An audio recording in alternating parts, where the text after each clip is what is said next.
ಕೊಡ್ತಾ ಹೋಗ್ತಾ ಇದ್ದೀನಿ. ಸೊ ಹಾಗಾದರೆ ಸ್ಟಾರ್ಟ್ ಮಾಡೋಣ. ಸೊ ನೋಡಿ, ಗ್ರಂಥಿಗಳ ರಾಜನೆಂದು ಕರೆಯಲ್ಪಡುವ ನಿರ್ನಾಳ ಗ್ರಂಥಿ ಯಾವುದು ಅಂತ ಕೇಳಿದ್ದಾರೆ. ಸೊ ಇಲ್ಲಿ ಸರಿಯಾದಂಥ ಉತ್ತರ ಪಿಟ್ಯುಟರಿ ಗ್ರಂಥಿ ಅಂತ ಹೇಳ್ಬೋದು. ಮಾನವ ಕೋಶಗಳಲ್ಲಿರುವ ಕ್ರೋಮೋಸೋಮ್ಗಳ ಸಂಖ್ಯೆ ಎಷ್ಟು? 23 ಜೋಡಿ. ಹಲ್ಲುಗಳಲ್ಲಿರುವ ಪ್ರಮುಖ ರಾಸಾಯನಿಕ ವಸ್ತು ಕ್ಯಾಲ್ಸಿಯಂ. ಸೀಸದಿಂದ ಮಾಲಿನ್ಯಗೊಂಡ ನೀರಿನ ಸೇವನೆಯಿಂದ ದೇಹದ ಯಾವ ಭಾಗಕ್ಕೆ ದುಷ್ಪರಿಣಾಮ ಆಗತ್ತೆ? ಸೊ ಮೂತ್ರಪಿಂಡ. ರಕ್ತವನ್ನು ಶುದ್ಧೀಕರಿಸುವ ಮಾನವನ ಅಂಗ ಮೂತ್ರಪಿಂಡ. ಆರೋಗ್ಯವಂತ ವ್ಯಕ್ತಿಯ ದೇಹದ ರಕ್ತದೊತ್ತಡ 120/80 ಅಂತ ಹೇಳ್ಬೋದು.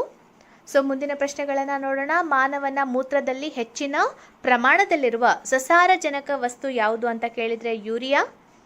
ಮಾನವನ ಮೆದುಳಿನ ಅತ್ಯಂತ ವಿಸ್ತಾರವಾದ ಭಾಗ ಸೆರೆಬ್ರಮ್.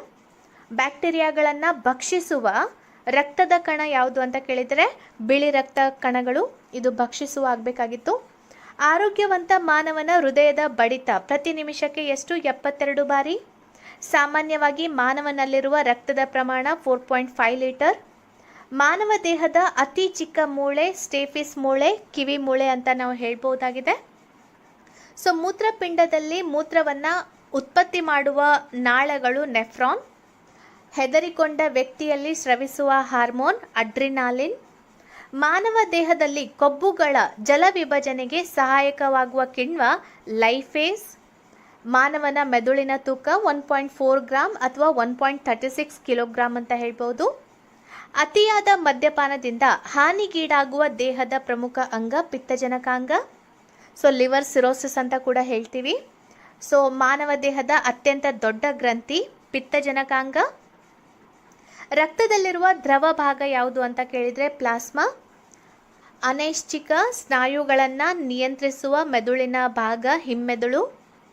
ಮಾನವನ ದೇಹದಲ್ಲಿ ಉತ್ಪತ್ತಿಯಾಗುವ ಆಮ್ಲ HCl ಹೈಡ್ರೋಕ್ಲೋರಿಕ್ ಆಮ್ಲ.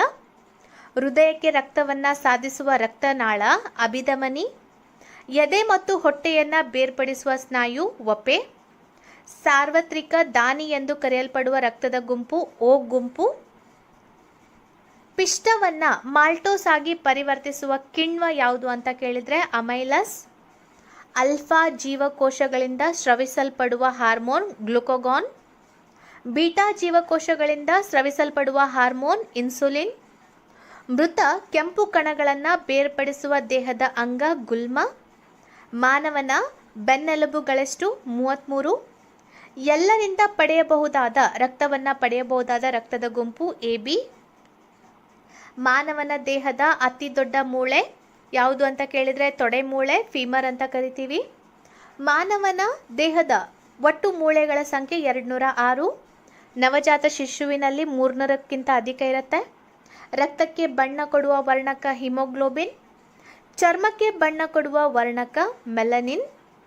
ರಕ್ತ ಹೆಪ್ಪುಗಟ್ಟಲು ಸಹಾಯಕವಾಗುವ ಪ್ರೋಟೀನ್ ಅಂತ ಕೇಳಿದರೆ ಫೈಬ್ರಿನೋಜೆನ್ ಅಂತ ಹೇಳ್ಬೋದು. ಫೈಬ್ರಿನೋಜೆನ್ ಅಂತ. ದೇಹದ ಸಮತೋಲನ ಕಾಪಾಡುವ ಮೆದುಳಿನ ಭಾಗ ಹೈಪೋಥಲಾಮಸ್. ಮಾನವನ ದೇಹದ ನಿರುಪಯುಕ್ತ ಅಂಗ ಅಪೆಂಡಿಕ್ಸ್. ಮಾನವನ ದೇಹದ ರಕ್ತ ಉತ್ಪಾದನಾ ಅಂಗ ಅಸ್ಥಿಮಜ್ಜೆ ಬೋನ್ ಮ್ಯಾರೋ. ಜೀವಕೋಶದ ಶಕ್ತಿ ಉತ್ಪಾದನಾ ಅಂಗ ಮೈಟೋಕಾಂಡ್ರಿಯಾ. ತಾಯಿಯ ಎದೆ ಹಾಲಿನ ಉತ್ಪಾದನೆಗೆ ಸಹಾಯಕವಾಗುವ ಅಂಗ ಲ್ಯಾಕ್ಟೋಜೆನಿಕ್. ನಮ್ಮ ದೇಹದಲ್ಲಿ ನೀರಿನ ಸಮತೋಲನ ಕಾಪಾಡುವ ಅಂಗ ಮೂತ್ರಜನಕಾಂಗ. ಸೊ ತಾಯಿಯ ಎದೆ ಹಾಲಿನಲ್ಲಿರುವ ಪ್ರೋಟೀನ್ ಕೊಲೆಸ್ಟ್ರಮ್ ಅಂತ ಬರುತ್ತೆ. ಸೊ ಇದು ಕೂಡ ಇಂಪಾರ್ಟೆಂಟ್. ಸೊ ಮಾನವನ ದೇಹದ ಸಾಮಾನ್ಯ ಉಷ್ಣತೆ 98.4 ಡಿಗ್ರಿ ಫ್ಯಾರನ್ಹೀಟ್ ಅಂತ ಹೇಳ್ಬೋದು. ಮಾನವ ಶರೀರದ ಪ್ರಧಾನ ರಕ್ತನಾಳ ಅಯೋರ್ಟಾ. ಮೂತ್ರಪಿಂಡಗಳಲ್ಲಿ ರಕ್ತವನ್ನು ಶುದ್ಧೀಕರಿಸುವ ಸೂಕ್ಷ್ಮ ರಚನೆಗಳು ನೆಫ್ರಾನ್. ಮಾನವನ ಮುಖದಲ್ಲಿರುವ ಮೂಳೆಗಳ ಸಂಖ್ಯೆ 14. ಹಿಮೋಗ್ಲೋಬಿನ್ ದೇಹದ ಯಾವ ಭಾಗದಲ್ಲಿ ಕಂಡುಬರುತ್ತೆ? ರಕ್ತ.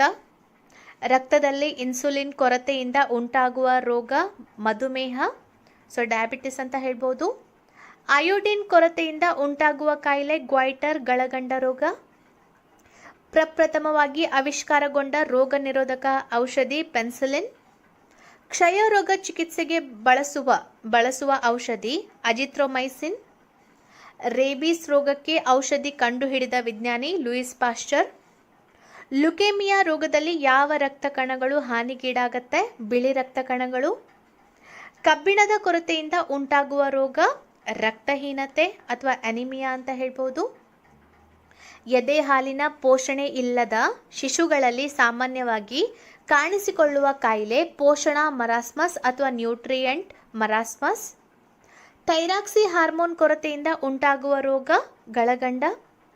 ಹ್ಯಾನ್ಸನ್ ರೋಗ ಎಂದು ಯಾವುದನ್ನು ಕರೀತಾರೆ? ಕುಷ್ಠರೋಗ.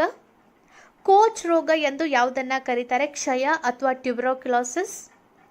ಅಧಿಕ ಫ್ಲೋರೈಡ್ ಯುಕ್ತ ನೀರಿನ ಸೇವನೆಯಿಂದ ಉಂಟಾಗುವ ರೋಗ ಫ್ಲೋರೋಸಿಸ್. ವಿಪರೀತ ಮದ್ಯಪಾನದಿಂದ ಪಿತ್ತಜನಕಾಂಗ ಹಾನಿಗೀಡಾದ ಉಂಟಾಗುವ ರೋಗ ಸಿರೋಸಿಸ್ ಅಥವಾ ಲಿವರ್ ಸಿರೋಸಿಸ್. ಮಿಯೋಪಿಯಾ ರೋಗ ಯಾವ ಅಂಗಕ್ಕೆ ತಗುಲುತ್ತದೆ? ಕಣ್ಣು. ರಿಕೆಟ್ಸ್ ರೋಗ ಯಾವ ಅಂಗಕ್ಕೆ ತಗುಲುತ್ತದೆ? ಮೂಳೆ. ಇಸಿಜಿ ಯಾವ ಅಂಗದ ಕಾರ್ಯವನ್ನು ಪರೀಕ್ಷಿಸಲು ಬಳಸಲಾಗುತ್ತೆ? ಹೃದಯ. ಟ್ರಿಪಲ್ ಆಂಟಿಜೆನ್ ಚುಚ್ಚುಮದ್ದು ಮಕ್ಕಳಿಗೆ ಯಾವ ರೋಗದ ವಿರುದ್ಧವಾಗಿ ಕೊಡ್ತಾರೆ ಅಂತ ಹೇಳಿದ್ರೆ ನಾಯಿ ಕೆಮ್ಮು, ಧನುರ್ವಾಯ ಮತ್ತು ಗಂಟಲು ಬೇನೆ ಅಂತ ಹೇಳ್ಬೋದು. ಸೊ ಅದೇ ರೀತಿಯಾಗಿ E C G full form ಏನಂತ ಕೂಡ ಒಂದೊಂದ್ಸಲ ಕೇಳ್ತಾರೆ. ಎಲೆಕ್ಟ್ರೋಕಾರ್ಡಿಯೋಗ್ರಫಿ ಅಂತ ಹೇಳ್ಬೋದು. ಸೊ ಮುಂದಿನ ಪ್ರಶ್ನೆ, ಮಾನವನ ದೇಹದ ಅತಿ ದೊಡ್ಡ ಅಂಗ. ಸೊ ಚರ್ಮ. ಮಾನವ ದೇಹದ ಅತಿ ದೊಡ್ಡ ಮೂಳೆ ತೊಡೆ ಮೂಳೆ ಫೀಮರ್. ಮಾನವ ದೇಹದ ಅತಿ ದೊಡ್ಡ ಗ್ರಂಥಿ ಪಿತ್ತಜನಕಾಂಗ. ಮಾನವ ದೇಹದ ರಕ್ತ ಉತ್ಪಾದನಾ ಅಂಗ ಅಸ್ಥಿಮಜ್ಜೆ. ಮಾನವನ ಮೆದುಳಿನ ತೂಕ 1.36 ಕಿಲೋಗ್ರಾಂ.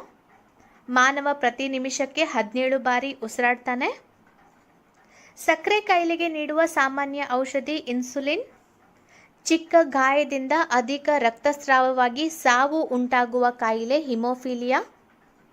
ಬೆಳವಣಿಗೆಗೆ ಹಾರ್ಮೋನನ್ನು ಸ್ರವಿಸುವ ಗ್ರಂಥಿಗಳು ಪಿಟ್ಯುಟರಿ ಗ್ರಂಥಿಗಳು.